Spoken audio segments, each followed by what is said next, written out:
Excelentíssimo senhor senador Renan Calheiros, presidente do Congresso Nacional, excelentíssimo senhor deputado federal Henrique Eduardo Alves, presidente da Câmara dos Deputados, ministra do Estado, já ausente, mas que quero saudar a sua presença até então entre nós, senhora Eleonora Menucuti, ministra de Estado, chefe da Secretaria de Políticas da Promoção da Igualdade Racial, baiana de coração, excelentíssima senhora Luísa Helena de Bairros, requerente e coordenadora da bancada feminina da Câmara dos Deputados, excelentíssima senhora e companheira da luta das mulheres, deputada federal Janete Pietá, requerente e vice-presidente do Conselho de Diploma Mulher Cidadã, Berta Lutz, excelentíssima senhora, companheira de todas as horas nesse Senado, senadora Vanessa Graziotin, procuradora especial da Mulher da Câmara dos Deputados, excelentíssima senhora deputada federal Elcione Barbalho, segunda secretária da mesa do Senado Federal e representante das mulheres na mesa diretora desta casa, excelentíssima senadora Ângela Portela, e, por que não, nossa futura procuradora, senadora Vanessa Graziotin, para celebrar a conquista do espaço da mulher no Senado Federal. Caras companheiras deputadas e senadoras, caros companheiros deputados e senadores, queridos convidados e convidadas aqui presentes. É com muita honra e alegria que participo com o presidente do Conselho, neste mandato que se acaba nesta data, do Conselho que organiza esta comemoração e estas homenagens.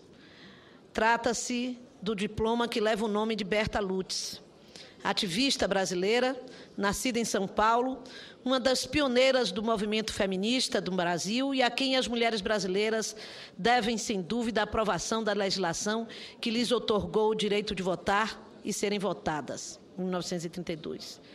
A premiação integra as comemorações do Senado e agora também da Câmara, na medida em que fazemos uma sessão conjunta comemorativa do 8 de março, do Dia Internacional da Mulher.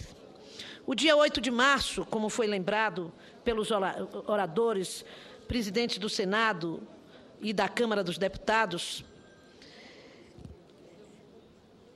como Dia Internacional da Mulher, marca, na verdade, um triste fato na luta das mulheres trabalhadoras do mundo inteiro pela conquista de jornada de trabalho igual à dos homens e de 8 horas diárias. Estas mulheres assassinadas, mortas, queimadas na fábrica, quando se colocavam em greve, em meados do século XIX. No início do século XX, em 1910, no Congresso de Mulheres Socialistas, é aprovado o dia 8 de março para se tornar o Dia Internacional das Mulheres, como marco e como homenagem àquelas mulheres trabalhadoras. Desde então, nós, mulheres, nos manifestamos no mundo inteiro, em diversas situações, em situações de ditadura, em situações de democracia, em situações de comemoração, em situações de reafirmação dos nossos compromissos pela luta da igualdade nas nossas sociedades. Esse dia, portanto, para nós, mulheres deputadas, para nós, mulheres senadoras, já faz parte do calendário das nossas vidas. Mas esse 8 de março, eu quero iniciar destacando, senhor presidente do Congresso Nacional, da Câmara dos Deputados e para nós, mulheres políticas, que nesse 5 de outubro deste ano, comemoraremos 25 anos da Constituinte brasileira. 25 anos deste marco legal que transformou radicalmente a legislação do nosso país na defesa dos direitos da mulher. E como constituinte que fui, não posso deixar de marcar esta data nesta sessão e neste 8 de março que comemoramos agora, ou que rememoramos sempre. E, neste caso, destacar o papel das mulheres constituintes, que foram extremamente, ou melhor, não extremamente importantes, foram fundamentais nessa conquista, e vejo aqui e homenageio a deputada constituinte à época, Benedita da Silva, que 25 anos depois volta ao Parlamento para comemorar uma proposta que ela defendeu na Constituinte de 88 dos direitos das trabalhadoras domésticas deste país. Vejo aqui também, para rememorar esta data de conquistas de direitos e de Constituinte, deputada Alice Portugal. A deputada, à época, estadual, Amabília Almeida, que nós homenageamos 25 anos depois, 26 anos depois da Constituinte baiana, ela que foi a única Constituinte mulher na Bahia e no único estado, minhas queridas deputadas, que tem uma Constituição com um capítulo dedicado ao direito da mulher, um capítulo com uma só mulher. Isto nos traz à tona a discussão de que, sem a presença das mulheres no parlamento, a conquista de direitos se dá muito mais atrasada, muito mais lentamente e de forma mais negociada. A presença das mulheres no parlamento, em todas as instâncias da representação política, é extremamente indispensável no marco da conquista de direitos para a nossa população de maioria feminina neste país. Desde a promulgação da Constituição, foram significativas as transformações na condição das mulheres em geral. As conquistas são muitas, e seguramente o avanço e a afirmação que ensejaram são inquestionáveis. Não há mais partido político que publicamente possa desconhecê-las. O sexismo, o patriarcalismo, o racismo, a homofobia, todos tratados naquela carta, são ainda fortes politicamente, mas sofreram rupturas irreversíveis e precisaram, aqueles que tinham outra posição, reformular o velho discurso da submissão. As conquistas, acúmulo político de muitas gerações que nos antecederam, foram se ampliando pela ação dos movimentos organizados e da sua articulação política nos parlamentos. Novas leis, novos temas no universo das decisões do Congresso e nos governos. Nos governos, novas estruturas no interior da administração pública em todas as esferas, com destaque para a criação da Secretaria de Políticas para as Mulheres e a Secretaria de Promoção da Igualdade Racial no âmbito federal, vinculadas diretamente à Presidência da República. E por que não ressaltar a conquista da eleição de uma primeira mulher a presidir este país? Mas a distância entre a lei e a realidade ainda é imensa. A mulher brasileira, que há 81 anos ganhou o direito de votar, ainda hoje luta para ter seus direitos mais elementares reconhecidos na intimidade do lar, onde se depara com a violência cotidiana, praticada na maioria das vezes por aquele que escolheu para ser seu companheiro. Esta violência doméstica que o parlamento brasileiro está ajudando a superar, a combater e a denunciar com a conquista deste marco legal, que é um exemplo para o mundo, que é a Lei Maria da Penha. E aqui quero deixar registrado também a minha homenagem à deputada Jandira Fegali, relatora desta lei importante, essencial no marco da luta das mulheres contra a violência no nosso país. Aqui no Congresso Nacional, estamos convivendo com a CPMI da violência contra a mulher, presidida pela deputada João Moraes, e que tem como relatora a senadora Ana Rita, essa grande senadora que hoje é também presidente da Comissão dos Direitos Humanos na nossa casa. Também, no nível da luta contra a violência sobre a mulher, Nós instituímos no Senado Federal, para combater o tráfico nacional e internacional de pessoas, uma modalidade criminosa em que as mulheres figuram como vítimas maiores, mas que atinge também homens, crianças, transexuais. Criamos no Senado uma CPI, a CPI para combater e investigar o tráfico de pessoas, e eu quero homenagear nesse trabalho a senadora Vanessa Graziotin, sua presidente, e a ex-senadora Marinor Brito,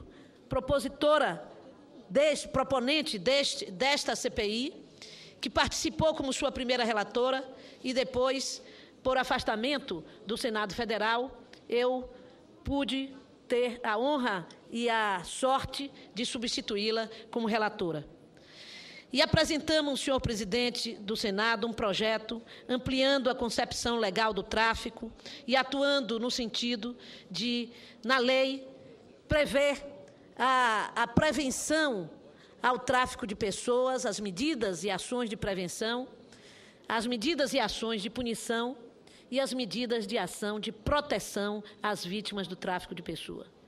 E por isso peço a Vossa Excelência que possa nos homenagear, fazendo com que a tramitação rápida desse projeto se dê, que nós possamos aprová-lo no Senado Federal ainda este semestre, e que possamos negociar com a CPI de tráfico de pessoas da Câmara para que eles possam enriquecer este projeto de lei que já está sendo discutido pelo governo federal e possamos ter uma lei única, uma lei que nasceu do Parlamento brasileiro para coibir o tráfico de pessoas que atinge, em sua maioria, mulheres como vítimas. Também, além da questão da violência específica de gênero, a conquista da igualdade na vida, em geral, revela-se ainda uma utopia a ser concretizada. Apesar dos significativos progressos realizados nos últimos anos, as mulheres permanecem ocupando os postos de trabalho de menor prestígio e remuneração. E, embora com mais escolaridade, continuam recebendo remuneração inferior à dos homens na mesma função e com a mesma formação. Nesse 8 de março, que comemoramos 25 anos da Constituinte, temos a comemorar as conquistas, mas a permanecer nas demandas que representam ainda a discriminação e a distância da realidade entre a vida da mulher e dos homens no nosso país. Essa igualdade ainda não foi conquistada na prática. E para conquistar esta igualdade, eu penso que, como muitas de nós acreditamos, é preciso avançar na reforma política, na reforma da política brasileira, para que nós possamos não levar mais 25 anos, mais 60 anos, mais 80 anos, 81 anos do voto feminino, sem mudar radicalmente a composição dos parlamentos brasileiros. Senhor presidente, em 190 países do mundo que compõem a União Interparlamentar, o Brasil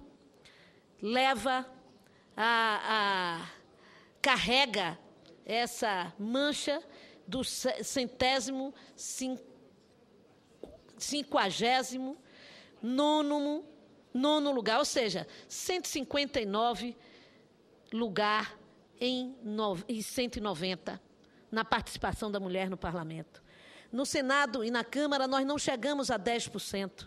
Estamos perto, mas não chegamos a 10%, em 81 anos de conquista do voto feminino. A continuar a lei e as regras eleitorais, nós, daqui a 81 anos, estaremos chegando a 20%, a 25% do parlamento, com 51% da população do nosso país feminina e com 52% dos eleitores desse país sendo de mulheres. Não há uma relação, portanto, democrática da representação de mulheres no parlamento, da representação da sociedade brasileira. Nós ainda somos um parlamento branco e masculino.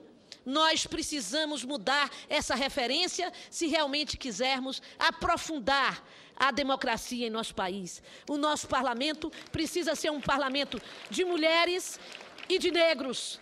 E nós temos que contribuir com a reformulação, com a reforma da política brasileira, fazendo com que a lei de cotas, o financiamento público de campanha e a lista fechada possa contribuir para que mais rapidamente possamos vencer o distanciamento de um parlamento que permanece, mesmo com toda a luta democrática, mesmo com todo o esforço da sociedade brasileira, ainda distante de fazer uma representação real daquilo que é o nosso povo. Portanto, para todas nós mulheres, um feliz 8 de março. Para todas nós mulheres e homens que lutamos pela conquista de direito, um grande 8 de março, onde possamos reafirmar os nossos compromissos de igualdade de direito. Mulheres à luta!